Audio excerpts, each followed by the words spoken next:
welcome to our second ADHD clinic workshop. We started last week with, so you have ADHD, now what? So some of you might have been there with me last week.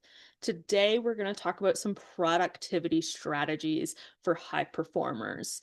This is my last workshop that I'm hosting. Next week, I believe Sarah is going to host one on self-compassion and ADHD. And then we've got a couple other great topics coming up as well. I think Dorian and Caitlin are covering some as well. So we've got some other great therapists that you'll get to listen to the next couple of weeks as well. So for those of you who weren't here with us last week, my name's Olivia Vander Vloet. I am a registered psychotherapist and certified Canadian addiction counselor here at Shift Collab. I work with a lot of students and professionals with ADHD as well. I would say ADHD and addiction are probably my big specialties, and I'm thrilled to be one of the ADHD expert therapists in our new clinic. So tonight we're going to start off, we're going to debunk some myths, clear up some misconceptions about motivation and attention in particular. We'll talk a little bit about dopamine and the brain. We're not going to get too far into the nitty-gritty of it all today because we want to get into some nice practical strategies that we can use in our daily lives. I believe I have about 6 that we're going to present today, and then we have a nice folder with a bunch of other ones in there as well that Eve will share at the end of our workshop tonight. As we did last week, Eve's going to drop some links and such in the chat as we go. So keep your eye out for those so you can follow along, have the visuals up for yourself too, if that works better for you. So when we think about those ADHD struggles, we've got all kinds of ones, right? That disorganization, feeling stuck, forgetful, overwhelmed, mood fluctuations. It's just this big, dizzying tornado, sometimes it feels like. So we spend a lot of time in the frustration of that, but if you had a productivity superpower, what would you want it to be? Throw it in the chat, let us know.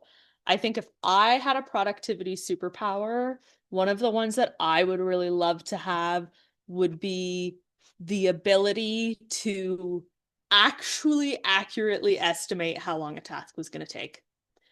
Because I always underestimate. It's a human thing. We all do it, but I am really bad at that, and I would love to accurately know how long it's actually going to take.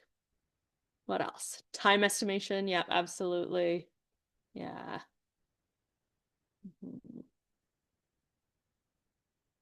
Yep. Same. Overestimating the time the other way. Consistency. Yeah, being able to keep that focus on one thing at a time, get the tasks done without moving on to 5 other ones. Absolutely. Yeah, just that focus, consistency, time management. Oh, I like that one.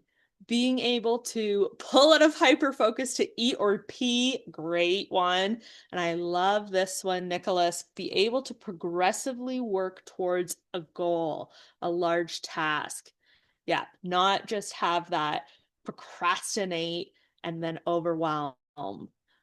During my degrees, I think all 3 of them, I always said, diamonds are made under pressure. And they are, but we can make some diamonds without the pressure too, I think. So absolutely. Yeah, sticking it through all the way. Awesome. Okay, well, we're going to talk today about some strategies that we can use in lieu of the superpowers to see what we can get done here. So, the myth of inattention.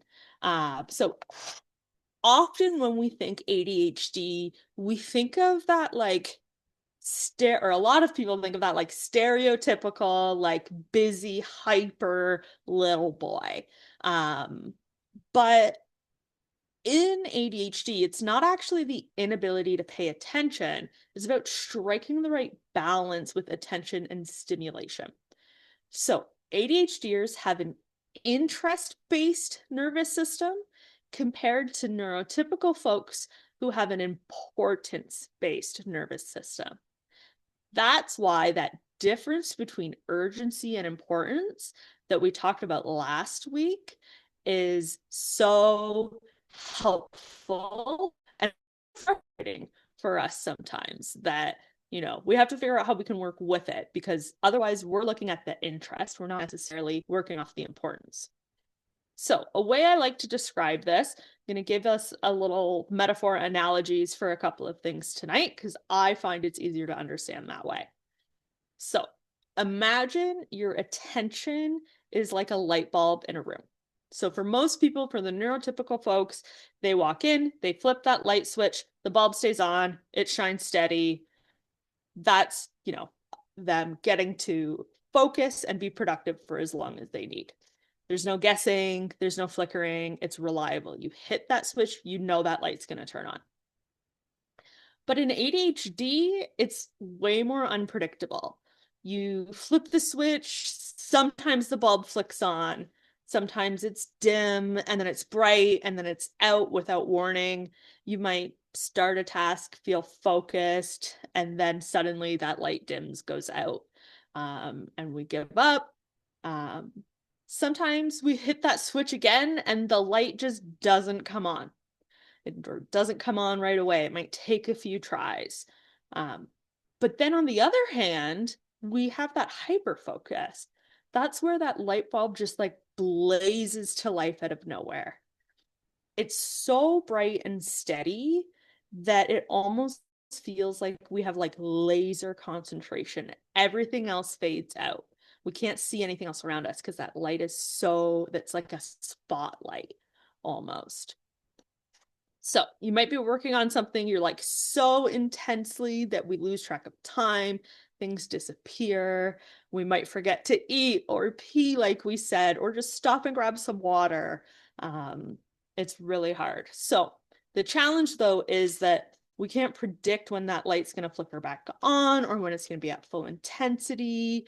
So it's always kind of a guessing game with how that light is going to stay on. So that leads us into motivation. That if we've got the attention piece, well, what about the motivation piece?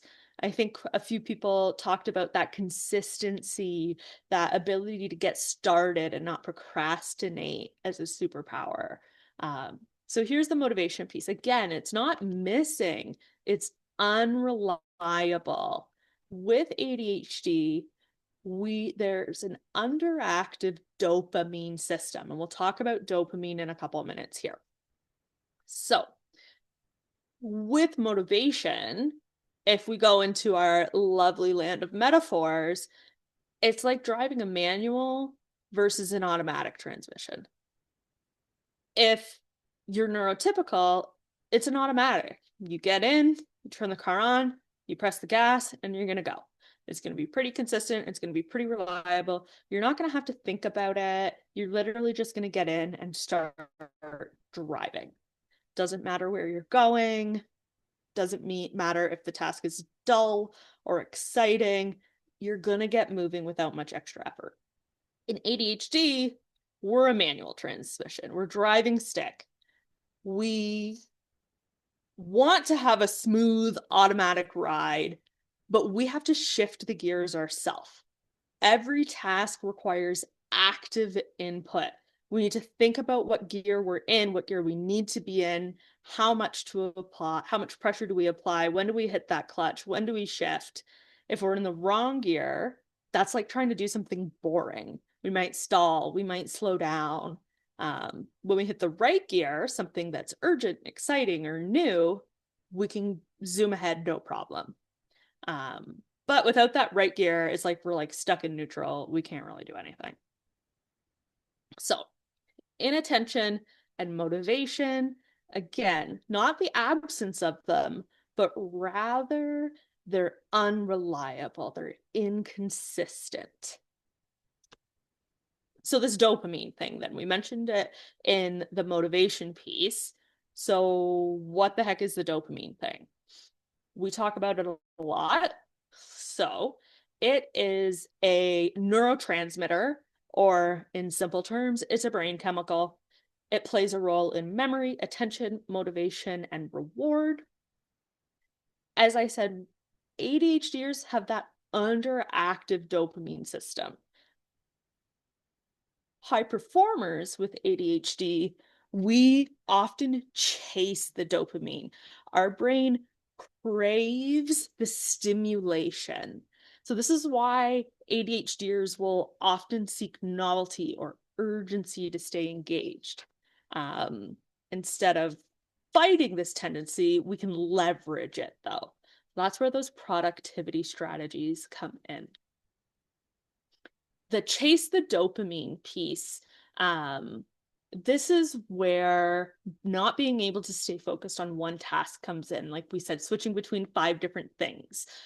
Crisis mode efficiency, that's our procrastination. I bet most of us work really well in crisis. Constantly seeking novelty, that's the piece where maybe we're always trying out that new app. That new productivity app that you've seen the ad for. Maybe we're trying out those new hobbies all the time. That's that seeking novelty.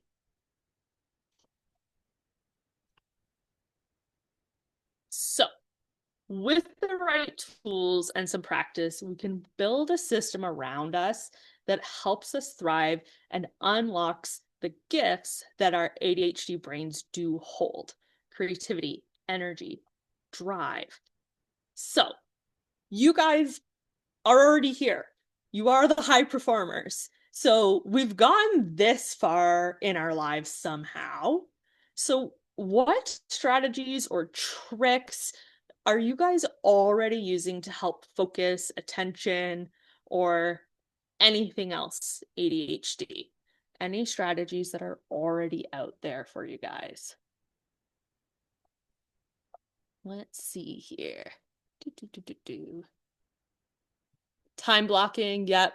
Does creating a crisis count as a strategy? Urgency, we'll talk about that in a little bit, Ben. We'll make it so that it does work. Body doubling, yeah. Habit stacking, many lists, shared calendars, for sure. Color-coded calendar events, yep. Timers, gamification, awesome. Yep, putting those headphones in, put an audiobook on.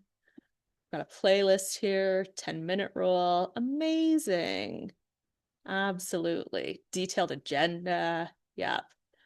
Absolutely. Podcast during mundane tasks. Awesome. We've got some really great strategies out there already. Does not surprise me. We're going to touch on some of those today. So maybe we'll give you some new, fresh ideas for the same strategies you've been using, or we might introduce you to some new ones today too. So let's get into them then. We have 4 what we're calling ADHD action drivers. These are the things that help us to actually get the things done. So I think it was Ben, you said, does creating a crisis count? This is urgency. We need to make time work for us, not against us. Novelty. We want everything to feel more appealing. Personalize those tasks, bring our interests in. A lot of us probably have like a special interest too. If we can bring that into things, that's awesome.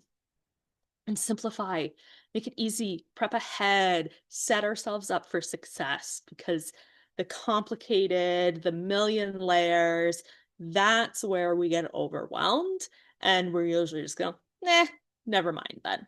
So simplify, simplify, simplify. All right, so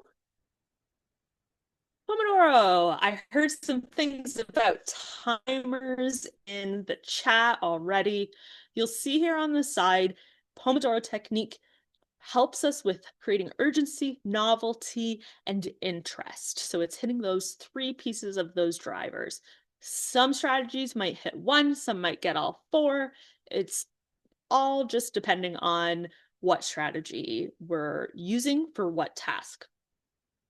So, Pomodoro is a time management method to break a day into focused timed intervals. It's using a timer. We pick a task, we set 10 to 15 minutes or up to 25 minutes, and we're going to set that timer. A visual timer is the absolute best. So we're going to focus work for the whole time on that one task. And at first, it might still feel like we're not really getting anything done, but it's the practice of it that can help too. Then we're going to take a 5-minute break, get up, move your body. And then we do kind of like 4 sets of that. That usually gets us to about an hour-ish of work. And then you can take a bit of a longer break, maybe switch tasks, do that kind of thing.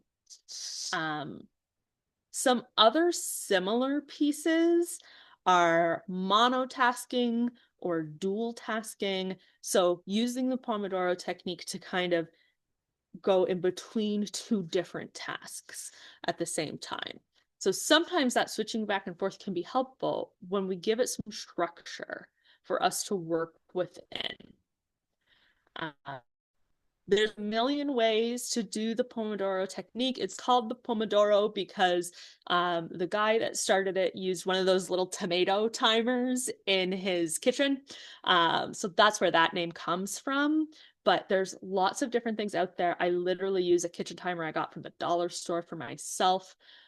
In the chat, I believe Eve is going to drop a link to a Chrome extension called Momentum. It's really cool. It gives you a ton of different things. It's just a Chrome extension. You can write your goals in.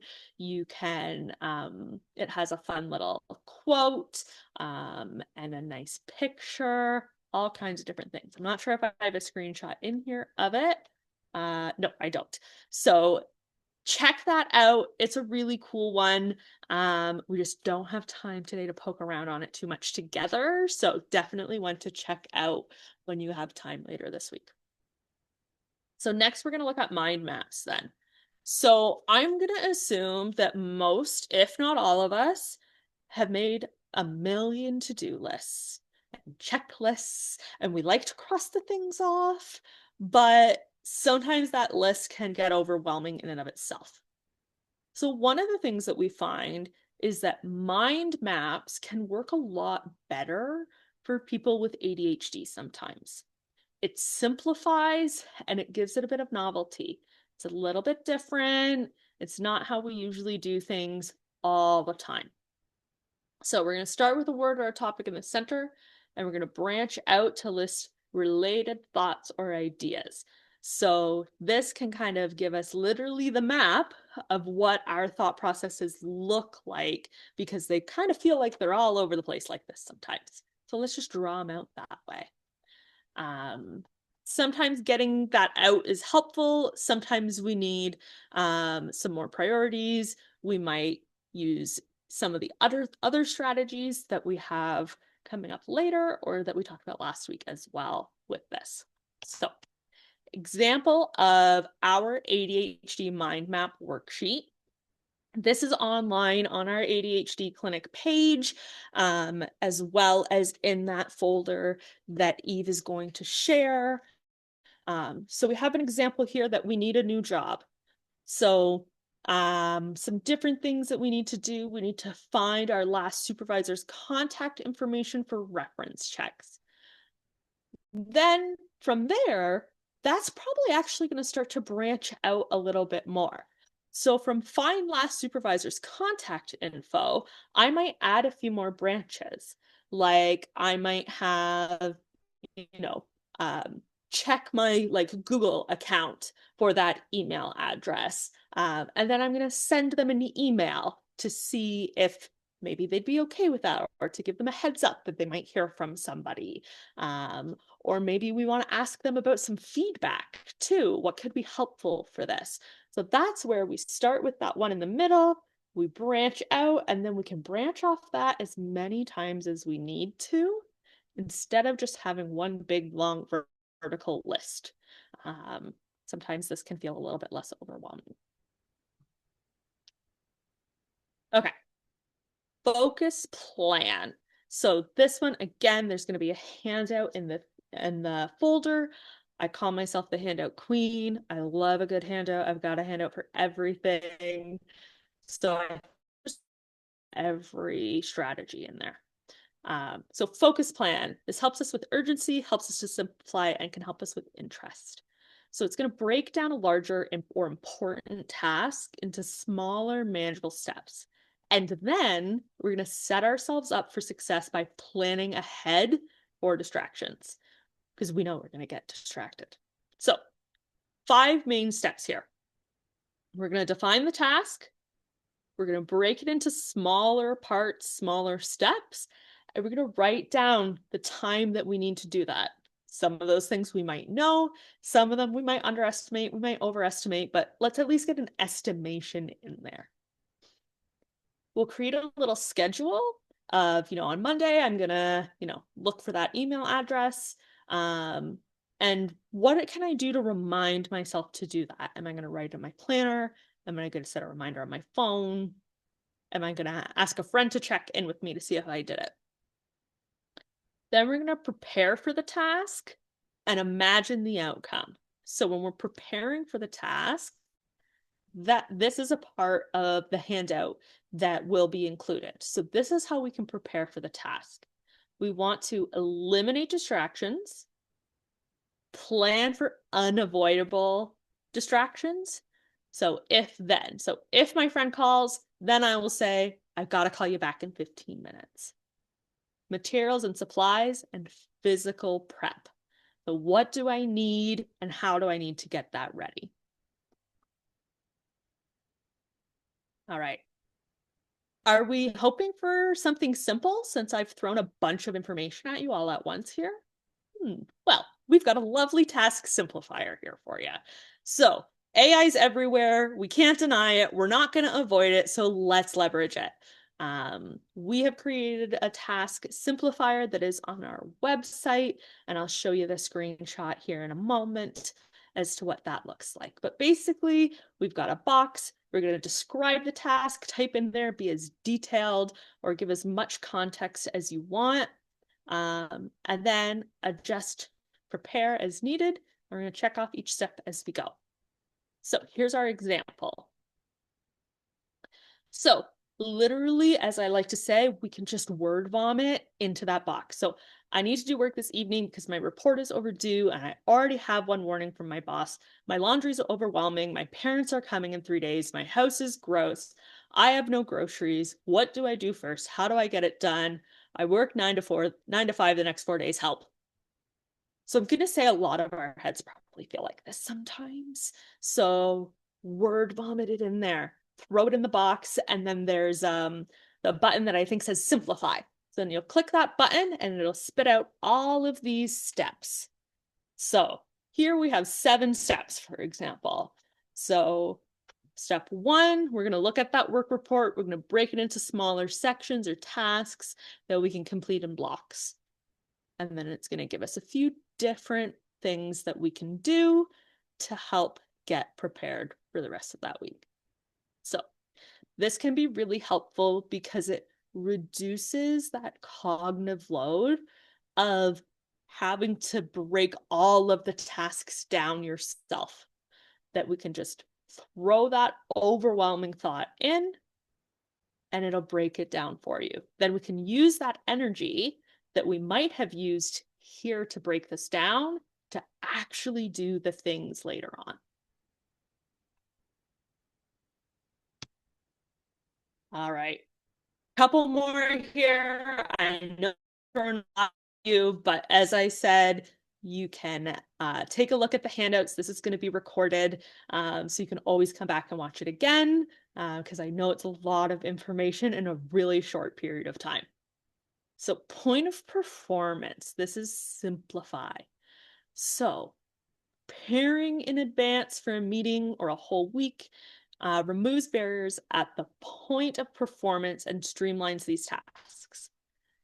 So, point of performance is we're going to make a list of the tasks that take more time than's helpful: meal prep, laundry, leaving the house, those kinds of things. Now, we're going to identify what that point of performance is. So, what is that specific time, place, or action that signifies we are starting this task, like leaving the house? So maybe that's opening your laptop or entering the bathroom for maybe washing your face. We can set up cues, bright sticky notes, reminders, attach rewards to reinforce that trigger. So if I, have my keys, water bottle, shoes, work badge in a bowl by the front door to leave the house, and I use that system, I get all my things, I have everything I need, and I leave the house on time, well, maybe then I get to stop at Starbucks and get myself a little treat on the way to work, to help reinforce that trigger. Gamify it.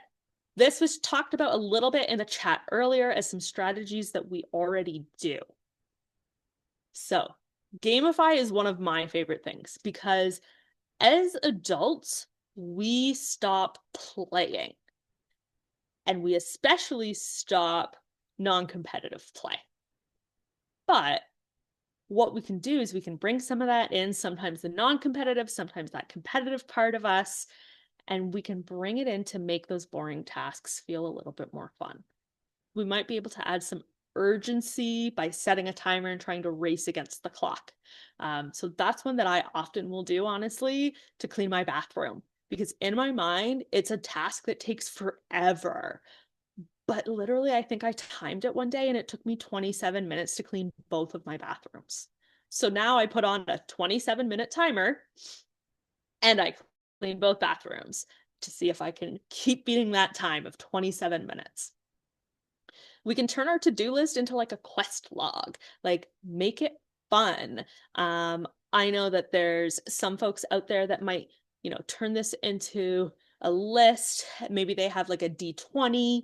They might assign the numbers 1 through 20 to each of the to-do list items. We're going to roll that D20 and that's going to tell us what task we're doing right now. Giving yourself points for progress to get rewards. So cleaning the bathroom is 10 points. If I get 10 points, I get to get Starbucks or something like that. Visual trackers. I'm going to show you an example of that coming up. And then apps like Forest visually track your focus and task completion. So Forest is an app where when you complete your task, you get to plant a little tree and then you can see all the trees that you've planted. Another one that I really like is Finch.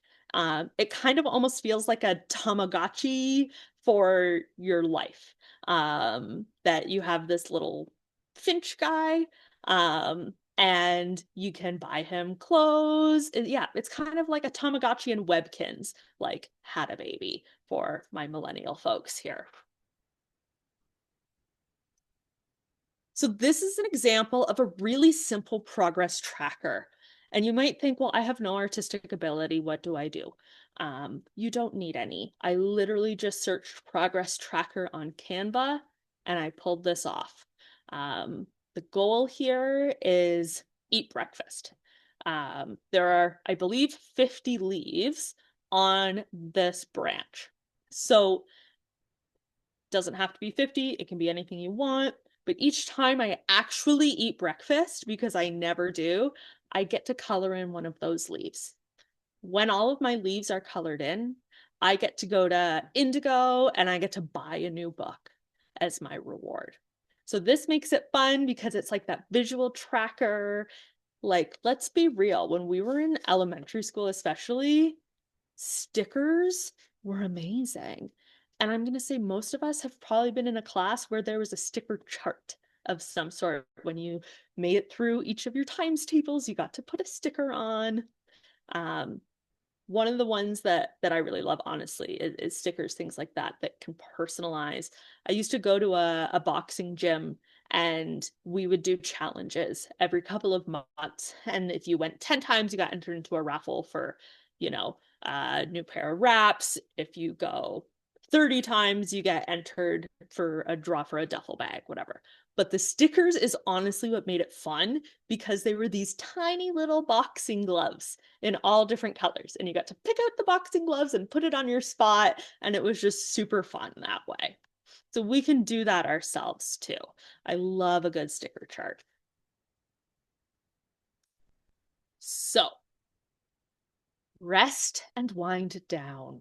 Something that I think a lot of ADHDers are not very good at, because we're either feeling like we're like so hyper focused we can't stop, or we're in that like paralysis where we actually just feel guilty and we're not actually resting. So, scheduling relaxation time and unwinding is a very powerful and productive way to shift our nervous system out of stress and into rest. So, when we think about rest, I think a lot of us think about like, oh yeah, I'm going to lay down for a little bit. But there's actually 7 different types of rest. So, physical rest, passive would be, I'm going to lie down for a second. That's a perfectly acceptable form of passive physical rest. Active physical rest might look like that rest day in your workout schedule where you just stretch, or maybe you do a light walk instead of something a little bit more rigorous.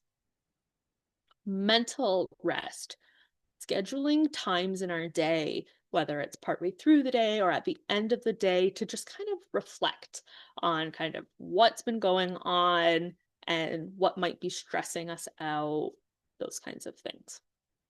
Sensory rest, unplug, literally close your eyes, literally just lay on the couch with your eyes closed in quiet for like a few minutes, but really kind of unplugging for those senses.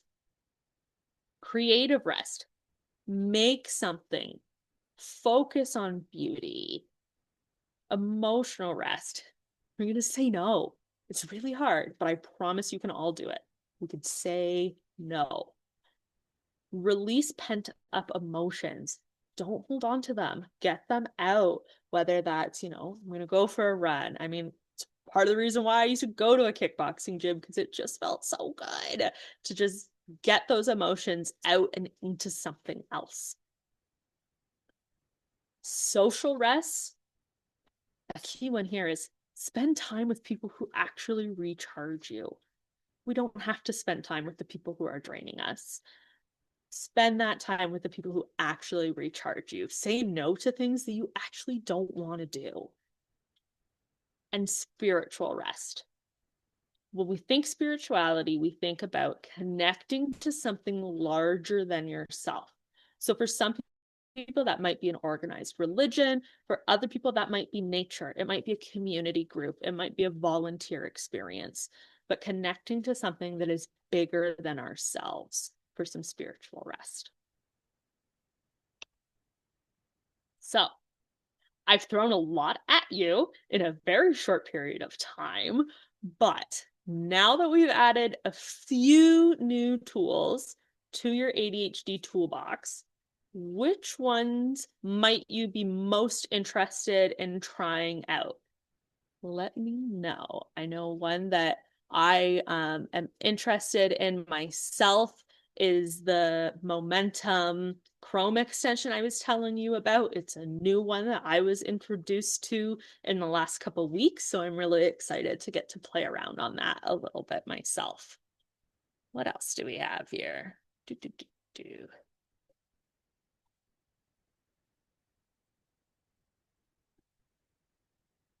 There we go. Awesome.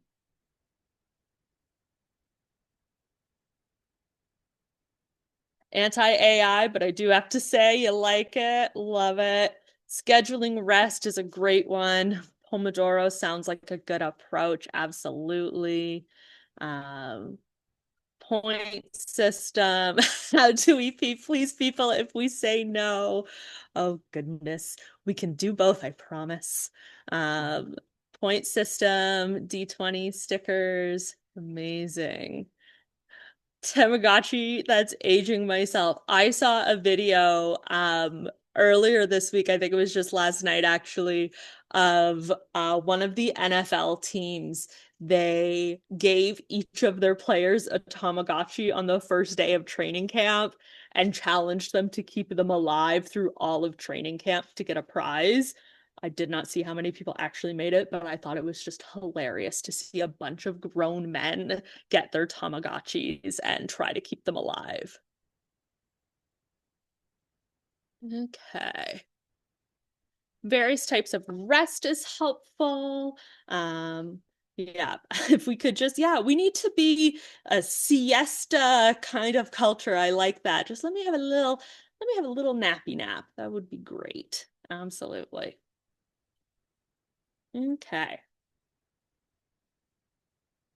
So then it's like, okay, Olivia, you just told us a million things. What the heck are we supposed to do? And how do I know what I've tried?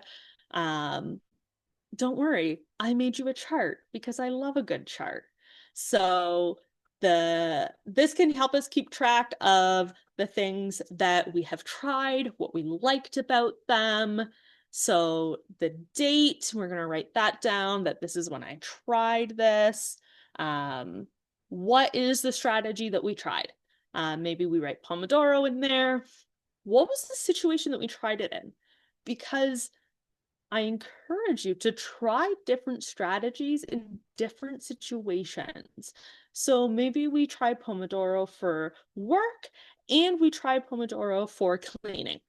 Um, those are two different tasks, different situations that we can use the same tool. And you might find that some work better for you in some situations than others might. Um, we're gonna rate it like 0 to 5. How did we like it? And reflections, any kind of comments, any thoughts, anything that you found like, oh yeah, that worked really well. I thought this part was helpful, or maybe I might do it this way next time. One of the key things with all of these things and with any strategy that you're going to try for ADHD or anything else is it's a strategy. It's a skill. And like any other skill that you've learned in your life, it's going to take practice. So if you try it once and it doesn't work, it doesn't necessarily mean it's not for you. Give it a couple of tries because you might find that it works better in a different situation. Or maybe that day you were just too cognitively drained for that specific task, anyways. So give them a couple tries, practice them, because that's how we're really going to find what works for us. The other thing that I'm going to say is I think, especially with ADHD, we think a lot about routines and consistency. So remembering that consistency doesn't actually mean showing up at 100% every day. It simply means showing up every day. If all you've got is 10%, we give what we've got, and we've still been consistent by showing up and showing up for ourselves. There was another piece that I was going to say there. Unsure. It will come back to me. So yes, giving these things a try, trying out different things in different situations, and yeah, keeping track of all of those different kinds of things.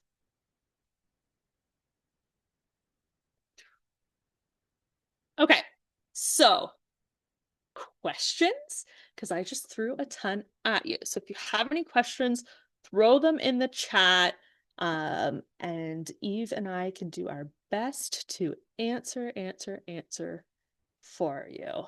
Let's see. Okay. So yes, I know somebody had asked about, are these going to be sent out later. Yes, absolutely. We're going to throw them into a file that you guys can download and try out. Lots of different things. Awesome.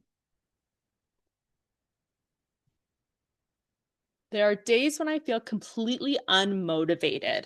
What do you recommend to do in that case? That's a great question because there are some days where we're just like, I feel like I've got nothing. So I think with that, trying to ask ourselves a little bit about why do I feel so unmotivated today? Probably looking at those 7 types of rest is probably what's going on. Probably feeling a little bit burnt out. Or there might be other reasons why you're feeling unmotivated.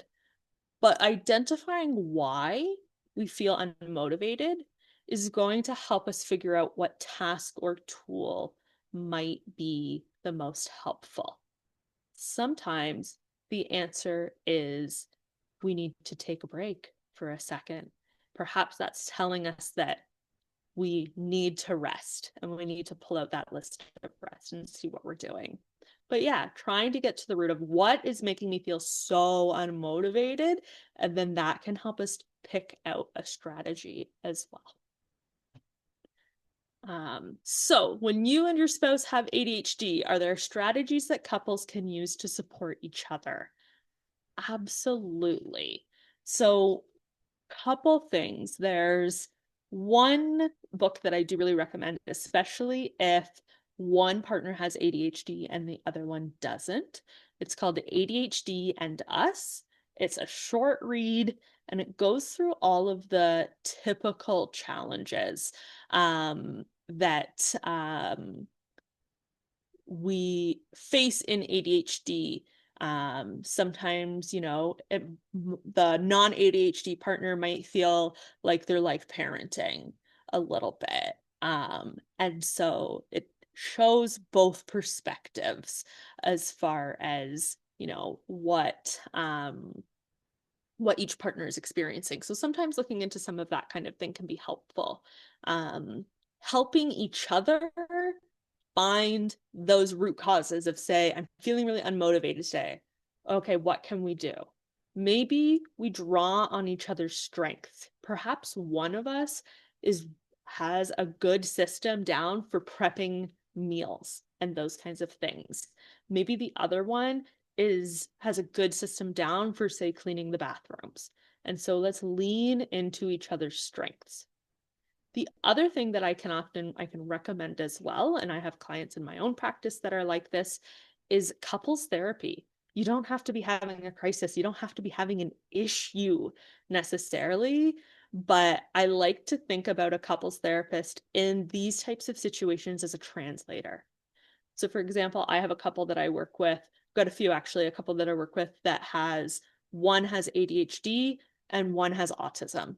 And so they're literally just like translating sessions of like, why are we stuck? Why are we frustrated? Why aren't we understanding what the other one needs to be helpful? Awesome. Let's see here. Eve mentioned a visual timer being helpful. Do you literally mean like a timer on my screen or phone that's counting me down, like your cleaning bathroom example? Yes. So any kind of visual timer. So I think about it as like you could go into your kitchen and set a timer on the microwave. But then we're going to go to the bathroom and we're going to clean the bathroom. We can't see that timer anymore. So then our brain goes back to that lack of urgency. Being able to see that timer is what helps create the urgency. It's like watching the clock count down in a hockey game, or the shot clock in a basketball game. You know you need to get there before that timer goes off. So yeah, I use just like a little kitchen timer, like a classic, just kitchen timer with a magnet on the back.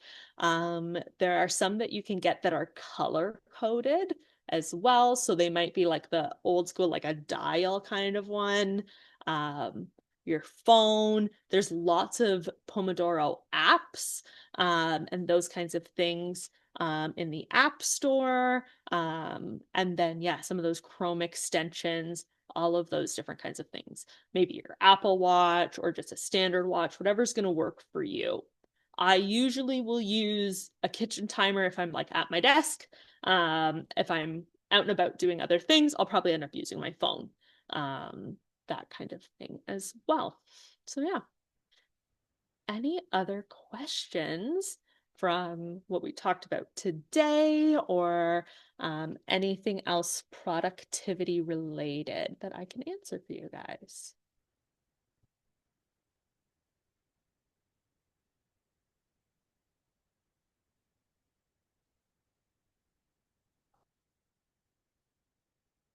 All right. Awesome. Well, there's lots of great things that is coming in that file. Like I said, there's handouts for everything we went over today, but there's also going to be some handouts that we didn't go over today. So if you were here last week, we talked about the priority matrix and we talked about our task tracker. So those will be included in there as well. I know there's some other ones on getting, dopamine, oxytocin, serotonin, and endorphins going. Spoon theory, which is a theory about energy management and those kinds of things. All right, we've got another question here. So I suffer from out of sight, out of mind syndrome. Anything to combat that with these strategies? So yeah, so that's where that point of performance can come in, where we're gonna use that to our advantage, actually. So we know if it's out of sight, out of mind. I always say if it's not written down, it's not happening. So working on making that more effective for us. So for example, I love those. I'm trying to see if I have one on my desk right now. I absolutely love the bigger yellow sticky notes that have the lines on them. Absolute favorite. I have one of those in literally every room of my house so that if I have to write things down, it's right there. I also email myself just subject lines of things as reminders. But we can do this physically as well. So one thing that I always forget about is like washing my face. So all of my like face wash stuff is kept on the counter of the bathroom. It's the only thing that I keep on the counter, but that's what's on the counter there. Um, One thing that I do really love is I can't remember her last name, but her first name is Cass, and she says she has a business called Clutterbug. You might have heard of it. She had an HGTV show for a little while, but she is an ADHDer that came up with an organizational system. It's based on a couple different bugs, like I think it's like a bee, a butterfly, and a couple other things. But she talks about different ways of organizing to our strengths, skills, what's going to work best for us. So, there's like, do we like things to be out in the open and easily accessible where we can see them? Do we like things to be, clear spaces where we can't see the things behind cupboards?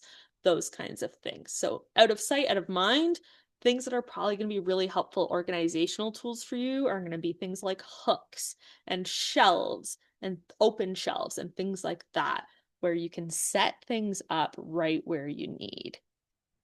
Awesome. Okay. So Thank you so much, Olivia. I'm going to jump on here. I'm going to do a little bit of a take it shameless away. shout out to Love it. Olivia. Thank you so much for everyone, first of all, for just being so open and asking all your questions. This has been such an awesome workshop. As Olivia mentioned, we're going to be uploading this onto our YouTube channel tomorrow. So you can go ahead and check that out. In the comments, I put all the links that we've talked about. If you want to try the worksheets, the task simplifier, the momentum tool. And I just put a little shout out here. So if you have been loving these workshops with Olivia, she mentioned this is her second and last one. Thank you, Olivia. Go ahead and scan these QR codes. Olivia's taking clients. If you want to book a meet and greet to see if she'd be a good fit for you, or if you want to go ahead and book an initial ADHD session. And you can check out just our clinic in general. But I really wanted to say thank you so much to Olivia, and we'll leave this up on here for a second. If you have any specific questions about how to get started with therapy at Shift, you can also reach out to our care team. They're available on email, over the phone. I'm going to drop a link in here too to our contact page that has everything about how to reach out to our care team. I'm just popping that in there now. And then Olivia, could I just get you to scroll along to the last slide here? Of course.